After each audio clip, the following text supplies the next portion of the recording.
네, 오늘 뉴욕 증시 약세와 그리고 유럽 증시 약세, 국채 금리 이 불안감에 9월은 약세장이다라는 분위기가 후반부터 느껴져서 궁금한 사항들이 많으실 텐데요. 이학영 위원님 만나보겠습니다. 해외 현지 연결합니다. 안녕하십니까? 네, 안녕하세요. 이학년입니다. 네, 오늘 인사이트 보기 전에요. 속보 나온 부분부터 여쭤보려고 합니다. 시간 외에서 지금 구글 알파벳이 8%가량 급등하고 있습니다. 미국 법원이 크롬 매각 이유 없다. 크롬 유지 가능으로 분할을 피했는데요. 잠시 살펴볼 수 있을까요? 네, 지난주부터 알파벳, 쉽게 해서 구글에 대한 좋은 판결 소식 및 예측이 많이 쏟아지고 있습니다. 저희가 지난주였나요? 어제 말씀드렸던 것은 알파벳에 대해서 유럽에서의 어떤 반독점 이슈가 좀 상당히 좀 그동안 예상했던 상당히 경미하게 끝날 가능성이 있다라고 로이터발 단독 기사가 났었는데요. 오늘 블룸버그를 비롯해서 몇 군데 언론에서 지금 속보로 막 나오고 있습니다. 핵심은 이제 작년 재작부터 계속 유지됐던 소위 미국 내에서의 반독점 이슈가 되겠는데요.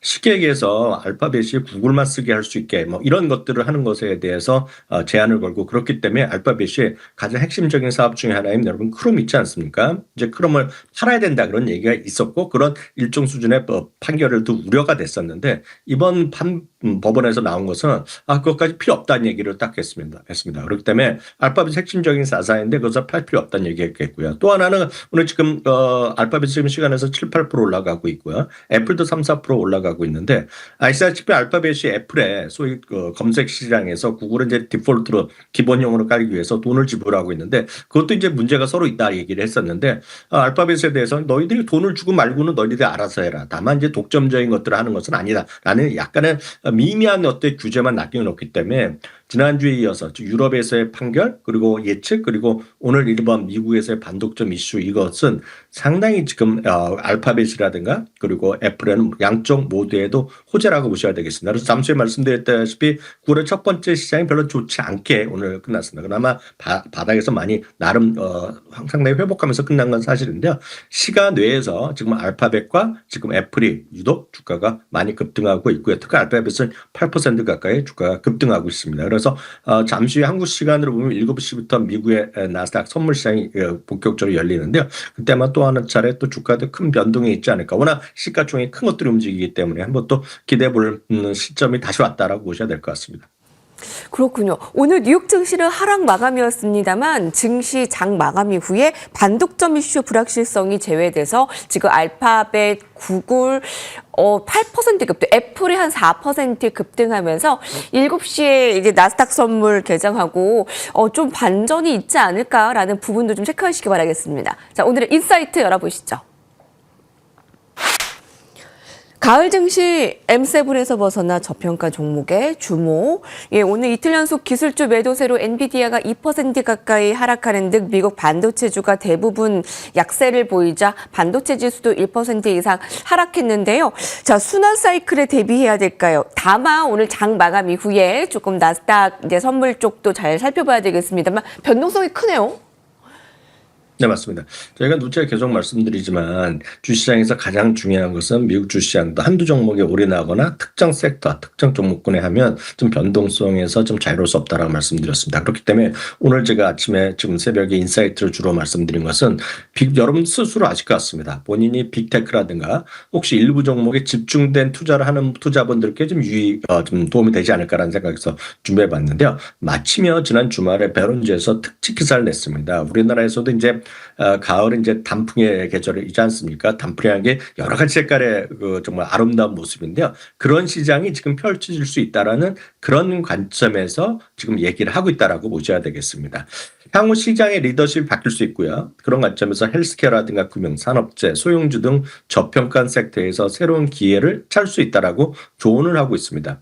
최근 한 달 동안에 보면요. 흔히 얘기해서 맥7요. M7으로 대표되는 지수 ETF, 그래서 맥스란 것이 있는데요. 1.3% 올라가면 불가했습니다. 그렇지만 은행주는 4.9% 거의 5% 올라갔고요. 에너지도 5% 이상, 그리고 러셀2000은 거의 6% 가까이 올랐음을 여러 차례 말씀드렸습니다. 물론 9월은 연간 대비 가장 안 좋았던 9월이었다는 것은 어떤 경우에도 통계적으로 분명히 맞다라고 말씀드렸는데 이런 시장에서의 변화 가능성에 대해서 얘기하고 있다는 것인데요. 쉽게 얘기해서 네그7이 올해 24% 정도 성장할 수도 예상되는 건 분명히 맞고 좋은 얘기인데 PR은요, 주가 수익 비율은 30배를 넘는 반면에 다른 섹터는 상대적으로 저렴하다는 것입니다. 특히 거시 경제적 요인으로도 가장 중요한 것이 이번 달 중순에 있을 FOMC의 첫 금리 인하, 6개월 정확히 보면 8개월 만에 금리 인하가 되겠는데요. 금리 인하가 되고 정부의 재정 부양책의 가능성이 높아지면 결국 경기 순환주나 금리 변동에 민감한 섹터도 관심을 가질 필요가 있다는 그런 느낌으로 이해하시면 좋겠습니다. 그런 관점에서 베런스는 구체적으로 가을 증시에서는 매그7에서 벗어나서 저평가된 종목들을 좀 보자 얘기하고 있겠고요. 그런 관점에서 주로 주목할 섹터나 인더스트리를 헬스케어라든가 금융, 산업재, 그리고 크기로 봤을 때, 규모로 봤을 때 소형주 등 저평가된 섹터를 좀 보라는 얘기를 하고 있습니다. 특히 시장의 변화에서 가장 중요한 말씀드렸다시피 PR의 관점에서 보면 순환 사이클에 분명히 대비하라는 얘기하고 있고요. 그런 관점에서 제니 자산운용 쪽에서는요. 지수가 단기적으로 6,600까지 올해 연말에 평균 6,600까지 보고 있거든요. 그렇지만 현재 수준에서 아주 높지는 않다는 것입니다. 그러면 기술주가 지금처럼 빠른 속도로 상승하면 지수도 크게 올라간다는 얘기거든요. 7점도 갈 수 있기 때문에 그거보다는 지금은 S&P 500에서 나머지 주식, 즉 7개를 제외한 나머지 주식들과 소형주에도 보라는 얘기입니다. 다음 그림은 제가 지난주 그리고 이번 주 계속 보여드렸던 건데 다른 것도 다 좋지만 특히 러셀 2000의 올해 대비 내년 그리고 작년 대비 올해 대비 내년의 이익 증가율이 탁월하게 높다는 것도 여러분 보셔야 될 것 같고요. 규모에서 보면 S&P 400, 즉 500등에서 900등짜리까지의 주식들의 이익 증가의 모멘텀이 크다는 것으로 일단 보시면 좋을 것 같다. 먼저 이 정도까지 말씀드릴 수 있겠습니다. 네, 자, 오늘의 인사이트 살펴봤는데, 자, 그래서 이제 어떠한 대응 전략이 좀 필요할까요? 네. 구체적으로 좀 그러면 기본 시각은 11개 섹터 중에 상당수가 S&P 500 지수보다 저평가되어 있다는 것인데요. 쉽게 얘기해서 S&P 500 평균 이상의 PR을 보여주는 것은 3개밖에 없겠고요. 나머지 8개는 평균 이하라는 것입니다. 예를 들어서 에너지는 16.3배의 PR을 밖에 주지 못하고 있다는 것입니다. 금융산업재부터 보겠습니다. 금리 인하라든가요. 경기 부양책의 직접적인 수혜가 예상된다 얘기하고 있겠고요. UMB 파이낸셜이라든가 홈뱅크 쉐어스, 허크홀딩스 같은 것들을 얘기하고 있습니다. 다음은 헬스케어입니다. 올해 부진했지만 매력적인 밸류에이션을 보유하고 있다는 얘기하고 있고 특히 의료 장비 중에서 서머 피셔 사이언티픽이라든가 벡톤 디킨스 이런 것들을 많이 좀 얘기하고 있습니다. 한편 소형주는 저희가 여러 번 지난주에 특집으로 2차례 가서 말씀드렸는데요. S&P 500비에 저렴하게 거래되면서 2026년에는 두 자리 수익 성장이 기대된다는 거. 그래서 올해도 좋지만 올해 지금도 좋지만 내년까지 해서 중소형주도 관심을 볼 필요가 있다는 얘기하고 있겠고요. 그런 관점에서 베런즈에서는 그들이 선정한 건데요. 기술주가 아닌 것 중에서 탑필 리스트를 딱 정리해놨고 주요 종목 PR까지 정리해드렸습니다. 표로 정리해놨기 때문에 나중에 찬찬히 하나씩 한번 살펴보시면 좋을 것 같고요. 물론 이들 주식 중에 익숙하지 않은 주식도 많지만 그런 관점에서 천천히 공부해 보시면 좋을 것 같고요. 또 하나 예외적으로 보면 미국 사람 입장에서 해외 주식입니다. 그러면서 유럽이라든가 호주, 아시아 등 선진국 시장을 추정하는 그런 지수가 있습니다. 그걸 우리 ETF로 보면 EFA라고 있습니다. 미국을 제외한 선진국이라고 딱 보시면 되겠는데요. $90 정도 하는데 이것도 좋다 얘기하고 있겠고요. 그중에서도 종목으로 보면 특이하게 미국 아닌 바깥에서 얘기하고 있는데 여러분들 관심이 있으실 텐데요. 삼성전자가 지금 새 주식을 얘기하고 있는데 삼성전자, 후지쿠라 일본 전선 제조업체라고 얘기하고 있고 이탈리아 전선 제조업체가 있다는데 그것과 포함해서 새 종목을 굳이 얘기하고 있는데 그중에 삼성전자가 들어있다는 것도 특이하기 때문에 소개해드렸습니다. 네, 자, 다음입니다. 우리가 잠든 사이에 월스트리트에서는 어떠한 뉴스 헤드라인들을 좀 장식해 볼 수 있었을까요? 함께 보시죠. 테슬라 인도에서 몇 대나 팔렸습니까? 테슬라가 인도에서 기대 이하의 성적, 진출 후에 600대에 불과, 인구가 14억인데 600대 팔렸다니 인도 시장 뜨뜻미지근한 반응에 좀 실망스러웠다고요. 네, 판매 부진과 시장 점유율 하락에 지금 테슬라가 상당히 어려움을 겪고 있지 않습니까? 유럽도 상당히 부진하다는 것을 계속 연일 뉴스가 되고 있습니다. 물론 인도는 아직 초반인 건 분명합니다. 그리고 경제 수준이 아직까지 전체적으로 아직 떨어지는 건 사실인데요. 인도의 초반 시장도 상당히 기대 이하라는 얘기를 하고 있습니다. 7월 중순 인도에서 출시된 이후 약 600대가량의 차량 주문밖에 받지 못했다는 거죠. 아무리 생활 수준의 차이가 크더라도 600대라는 건 너무 좀 적은 거 아니냐라는 기대감에 멈췄다라는 얘기를 하고 있겠고요. 특히 글로벌 판매가 크게 이제 감소되고 있다는 거. 또 핵심적인 테슬라를 좀 약간 부정적으로 보는 사람들도 있다라고 보셔야 되겠습니다. 그래서 최근에 블룸버그에서도 한국 투자자들이 한국에서 미국 주식 투자하는 사람들이 테슬라를 많이 팔고 일부 이제 비트코인 관련주를 사고 있다 그런 얘기를 했는데 아마 그런 영향이 있다라고 보셔야 되겠고요. 특히 이제 미국 시장에서의 점유율 하락도 큰 거죠. 같은 기간이요. 미국 판매량은 27만 2천 대로요. 약 11% 감소했는데 이로 인해서 미국 전기차 시장 점유율도 약 6% 하락한 45% 정도로 좀 점유율이 줄어들었다고 보셔야 되겠습니다. 쉽게 해서 50%가 깨졌다고 보셔야 되겠고요. 일론 머스크를 좋아하던 많은 사람들이 반 일론 머스크 분위기. 저희가 이거는 여러 차례 이제 쉽게 해서 지지율 이런 거를 보여드렸는데요.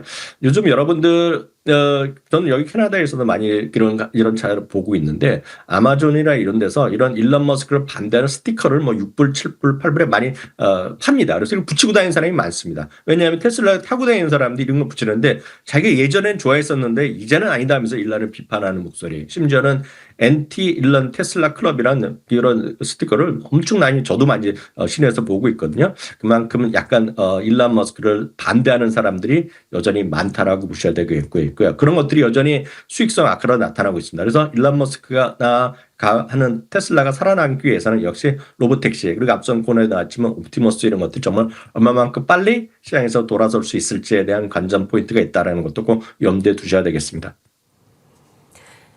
미국 주식 투자자 한국의 서학개미들도 최근에 테슬라를 팔고 좀 가상화폐 쪽으로 좀 눈을 돌리고 있다라는 또 소식도 들려오고 있네요. 자, 테슬라 살펴봤고요. 다음 헤드라인 보겠습니다.